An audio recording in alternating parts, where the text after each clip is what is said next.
그러니까 제 주변에 부동산 임대업자가 많습니다. 그분들 제게 전화해서 세금계산서 발행, 부가세 신고, 소득세 신고 해야 할 것들은 많고 세금이 너무 어렵다고 하소연하십니다. 안녕하세요. 세금 아는 형 해결사 염지훈 세무사입니다. 자, 오늘은 부동산 임대업자가 꼭 알아야 할 내용 정리해드리겠습니다. 오늘 또 여러분들에게 유용한 정보 준비했으니까 좋아요, 구독 눌러주시고 주변에 부동산 임대하시는 분들에게 이 영상 공유해주세요. 절세는 염지훈. 몇 달 전에 제가 아는 분이 부동산 임대업을 폐업하시고 부가세 신고를 늦게 하셨습니다. 부가세 신고는 개인 사업자 기준으로 원래 몇 월에 해야 되죠? 저희 1월이랑 7월 두 번이요. 맞습니다. 1월, 7월 그리고 25일에 하게끔 돼 있습니다. 그러나 폐업을 하면 폐업일에 다음 달 25일에 해야 되는데요. 다음 달 25일이 1월 25일, 7월 25일이 아니라 하더라도 그때까지 하게끔 돼 있습니다. 그런데 이런 걸 놓친다면 납부할 세금의 최대 20%를 가산세로 추가로 내야 되죠. 자, 임대업자가 세무사도 아닌데 꼼꼼히 챙기는 일 정말 어려운 일인데요. 그래서 이렇게 상가 임대업을 하시는 분들의 그 의무를 제가 표로 한번 정리해봤습니다. 자, 상가 임대 사업자의 의무고요. 주택 임대업도 부가세 부분 빼고는 좀 비슷합니다. 자, 개업을 할 때, 즉 상가를 개업한다. 이거는 상가를 사거나 또는 분양받는 거겠지요. 그러면 개업일로부터 20일 이내에 사업자 등록을 신청하게끔 되어 있습니다. 그리고요, 이 계약금을 낼 때부터 건물분 세금계산서를 그때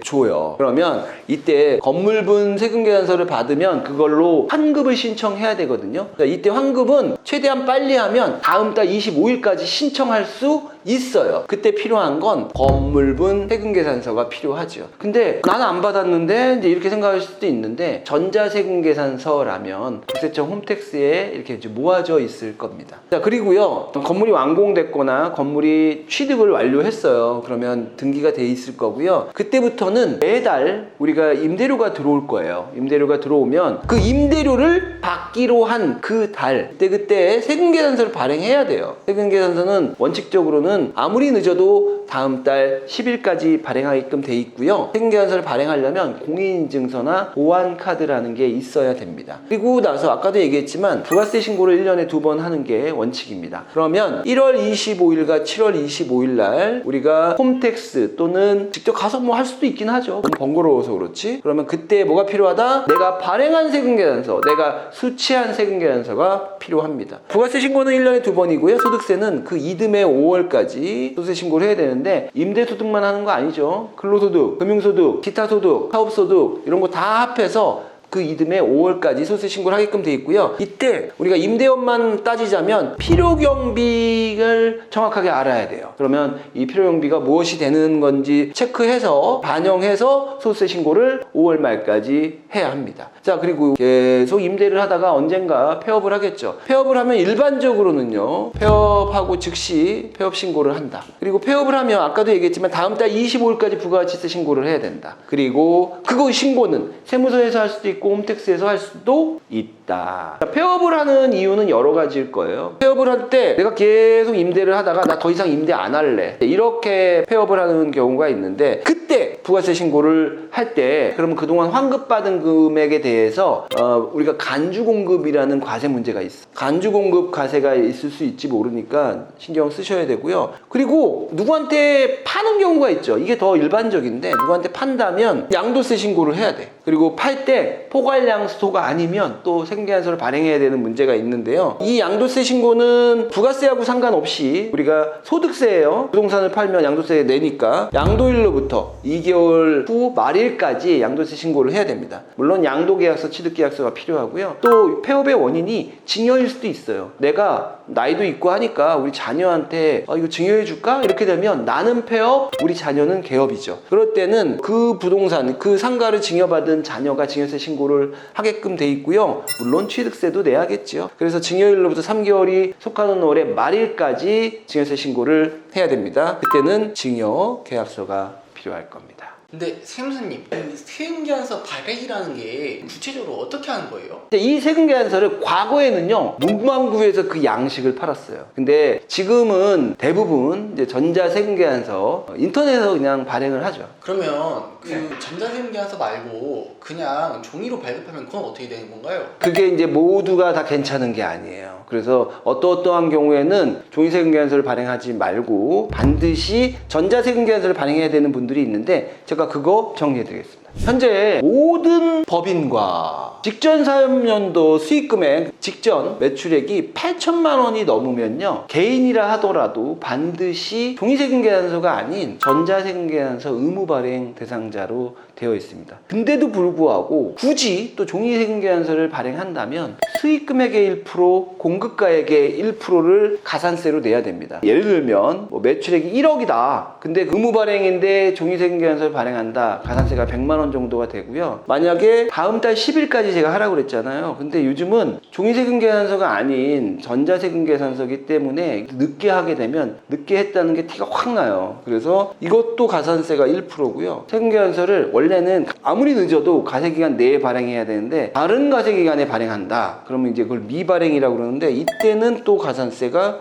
2% 이렇게 해서 가산세가 상당히 좀 많이 있습니다. 그래서 세금계산서 발행도 어떻게 보면 당연해 보이는데 정신을 차려야 됩니다. 그러면 이제 전자세금계산서를 발급해야 될 것 같은데 근데 제가 사실 이 컴퓨터 그런 걸 잘 몰라가지고 이제 발급을 할 줄 모르거든요. 네. 그럼 이런 경우 어떻게 해야 될까요? 이런 분들의 이제 위임을 받아서 특히 보안카드를 발급받아서 저희 세무법인에서는 부동산 임대업 상가하시는 분들 매달 하는 게 이제 번거로우시니까 그 세금계산서 발행을 대행해드리고 있습니다. 물론 그것뿐만이 아니라 뭐 원천세, 부가세, 소득세 신고까지 모든 토탈 서비스를 제공하고 있습니다. 그러면 돈 엄청 비싸게 받으시는 거 아닌가요? 그런데 이제 부동산 임대업자 기준으로 매월 저희 기장료는 기본적으로 10만 원이고요. 소득세 신고 시에 수익금액 5억 미만인 경우에는 추가로 70만 원 정도의 조정료를 받고 있습니다. 그럼 기장 맡기면은 네. 뭐 일하다가 궁금한 거 있으면 좀 여쭤봐도 괜찮을까요? 그래서 저희가 이제 카톡방에서 수시로 질문 답변 드리고 있고요. 희망하시는 경우에는 대표 세무사인 제가 1년에 한 번 정도 컨설팅 서비스를 제공하고 있습니다. 컨설팅이요? 내용이 뭔가요? 제가 그래서 한번 정리를 해봤는데요. 아마 뭐 다른 세무법인에서도 다 하고 있는 내용일 텐데 소득세 신고를 끝나고 내년에 이렇게 하면은 소득세가 조금 절감될 수 있을 것 같다라는 의견을 드리고요. 또 두 번째는 이분들이 이 부동산을 만약 팔았을 때 당장 내야 되는 양도세가 어느 정도 되는지 이제 궁금해 하시는데 저희가 좀 구체적으로 세액 계산을 도와드리고 있습니다. 그리고 자녀분들이 있는 경우에는 이걸 사전증여할까? 부담부증여할까? 또는 저가양도를 활용해 볼까? 이런 고민들을 하시는데 그 케이스별로 세금이 얼마나 나오는지 예상세액을 계산해 드리고요. 또 개인이신 분들이 이제 상가 임대업을 하고 있다면 요거를 법인으로 전환했을 때의 장점, 단점 그리고 그 예상세액을 좀 계산해 드리고 있습니다.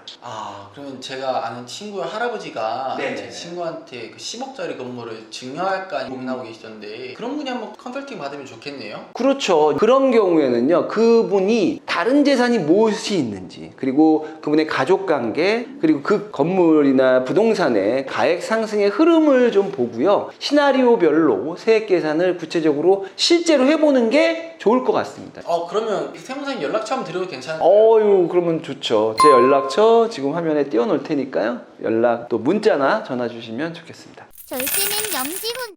자, 오늘 내용 정리해드리겠습니다. 부동산 임대업자는요, 사업자 등록, 세금계산서 발행, 그리고 4대 보험을 포함한 원천세 신고, 부가세 신고, 소득세 신고, 그리고 폐업을 하게 되면 폐업 신고, 부가세 신고, 그리고 누군가한테 팔거나 증여하면 양도세 신고, 증여세 신고 등 각종 의무가 있고요. 자, 두 번째.